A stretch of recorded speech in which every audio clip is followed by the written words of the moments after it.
Welcome to Pixel Pro Audio's weekly show. Today we're talking about the Console One fader.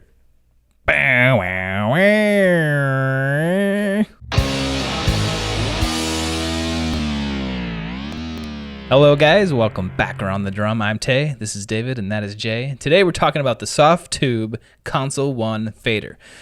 Please subscribe and like this video to see more content like this, and don't forget to go over to our website and sign up for our newsletter, and you'll be able to be signed up for our giveaways. Click the link below. All right, Console One fader. Yep. This is the fader edition of a controller for Softube plugins. For specifically the Console One plugins. This is a 10 fader controller for the Softube Console One plugins. What is that? Console One plugins are modeled channel strips on certain famous consoles, and it's meant to be a hybrid workflow that you get an analog sound on each track, but in a digital domain.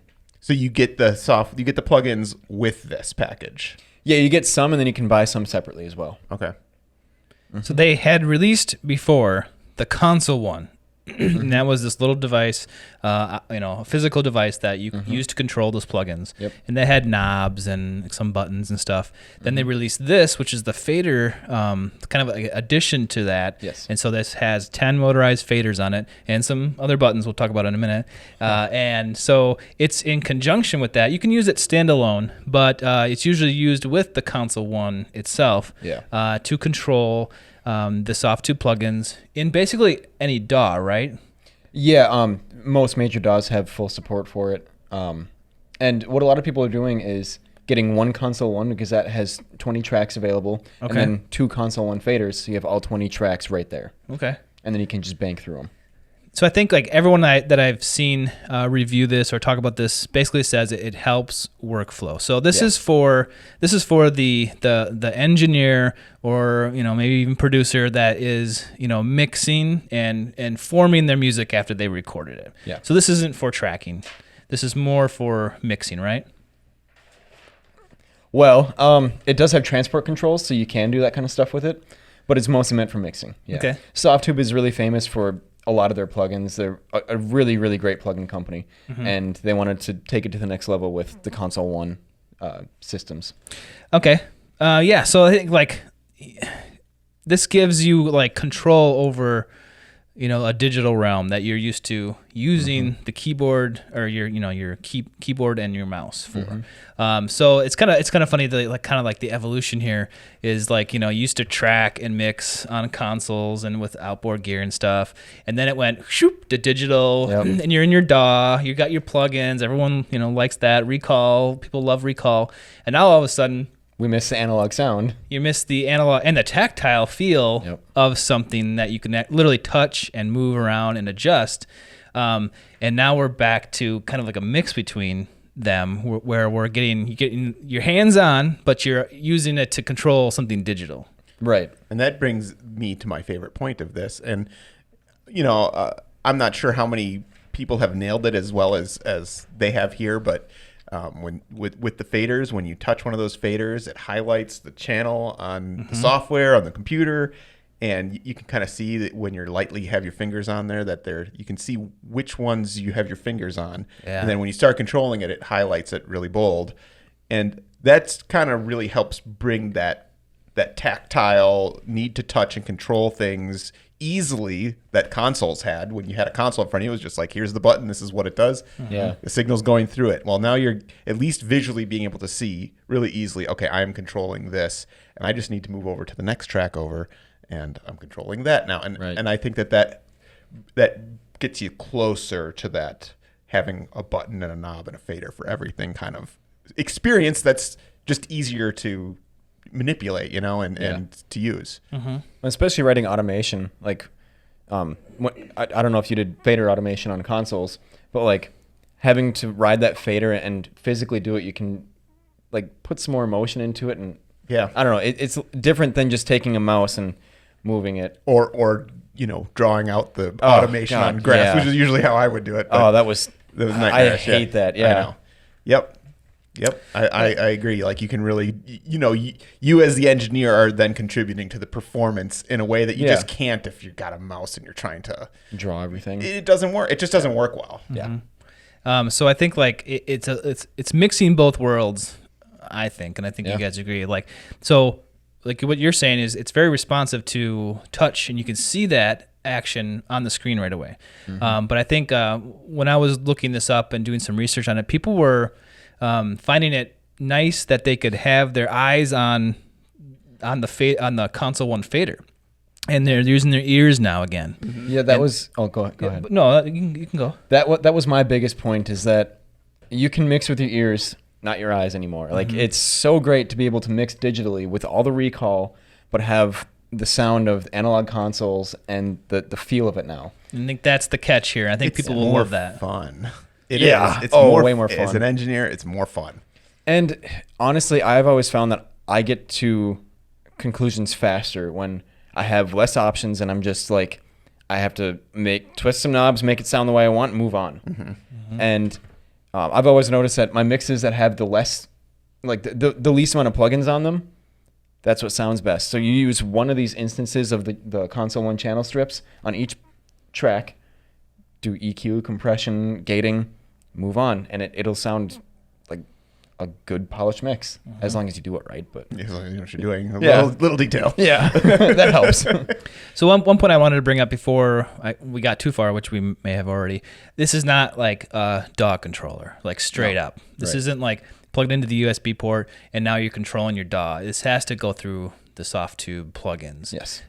So it's not like a transport or a fader port. That's what I meant. Sorry. It's not a fader port. Well, there is a transport thing. Yeah, It's just yeah. it's called that. Avid Back- makes it. yeah. So it's not that. This is literally something. This controls something else that you have to have, which it does come with software. It comes with to start out two plugins that you can get up and running right away. Yeah, the tube and discrete. Yeah. So this starts off at $6.99, and you're getting the two plugins for free. And then you can go subscribe or do whatever, get more Get plugins. the expansions like the British Class A, American Class A, stuff like that. Yeah.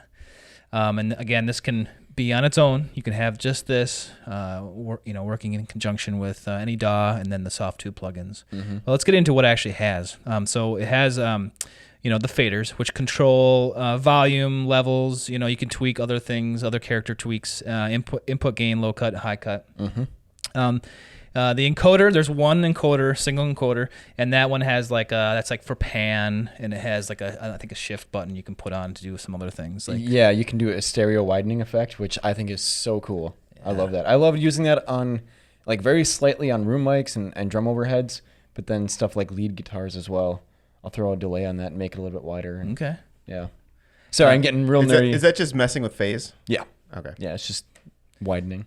Jay, I'm getting to yours in a second here, but good. Layer mode though, it's basically like yeah. you can create layers, so you can say you can take multiple tracks and put them into one, and then manipulate it from there.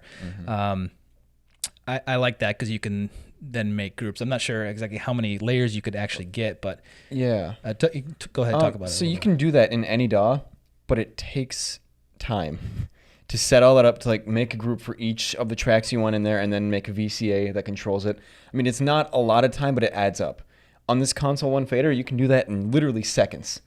And the reason I don't make a lot of VCAs is because it takes so much time. If I had this, just pop them in, and then you got VCAs for each of your tom tracks. And Why is it easier?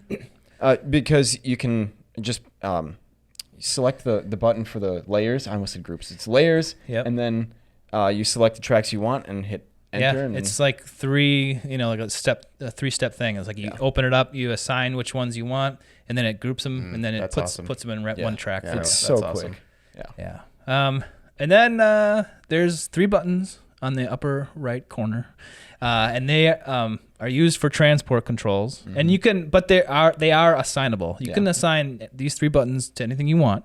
But right now they're kind of promoting you to use them as transport controls, which is good because if your hands are on this fader, and you don't want to be moving around, it's right there. You can just go up and touch it, right, Jay? Sure. Yeah. Jay thinks they're too small. which they If might you have be. really good aim, you can Yeah. go and touch it. But a No. lot of it's cool that it's there. I wouldn't use it. Yeah. But it's not like taking away from anything that they're there. It's an addition. Yes, it's Some people might use it. Yeah. I think for the console one fader, if you get used to and you practice with it, I think your hands can stay on this device. Exactly. You can keep it there. You don't have to move around. Everything you're doing can be used right from your one hand position. So I think that's what they're trying to do with this transport controls is have it just right there, and it doesn't have to be big or anything. As long as you know where it is and where to push, that it's fine. And other things you could assign it to are like switching to mono for monitoring, or clicking of a mouse, whatever. Yeah. So I think this is a great addition for them. Again, this is mixing a little bit of both worlds, hands-on tactical mixing with mixing with the digital realm. So overall, I think this is awesome. I think it can be very, very useful for a lot of people that like to use plugins, have that recall, but also like to get their hands dirty or busy or however you want to say it. So I think I give it a thumbs up. Absolutely. And the one thing we didn't mention was the sound. I mean, Yeah. these are Yep. award-winning plugins here. I mean, Softube makes the best saturation. So this comes with the drive section and the high cut and low cut section of the channel strips, like right on board. So the fact that you get all that with these motorized 10 faders is pretty cool. Absolutely. You guys Solid. have anything more to say about it? No? Okay. Well, thanks for watching, guys. Don't forget to subscribe and hit the like button. Go over to our website. The link is below. Click that. Sign up for our giveaways and receive our newsletter. So go do all that, please. And we love to hear what you have to say about this Console One fader. Do you have one? Will you get one? Why should you get one? Will you use it? Everything under the board. So just please leave a comment below.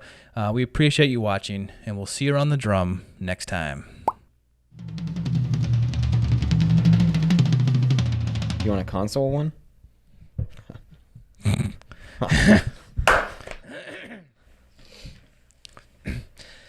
Hello.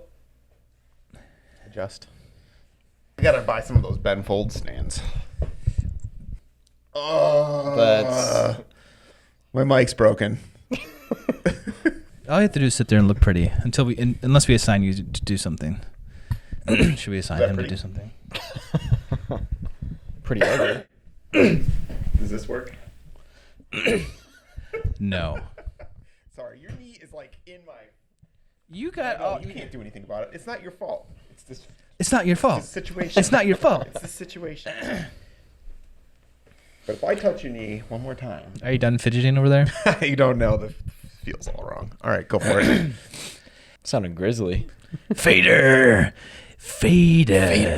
You shall be known as Fader. Darth Vader. All right. Okay. Hello, guys. Welcome back around the drum. He's the drum. He's I'm the Jay. That's David. This is Jay. Wait, but that's me. Gotta get one from Ryan.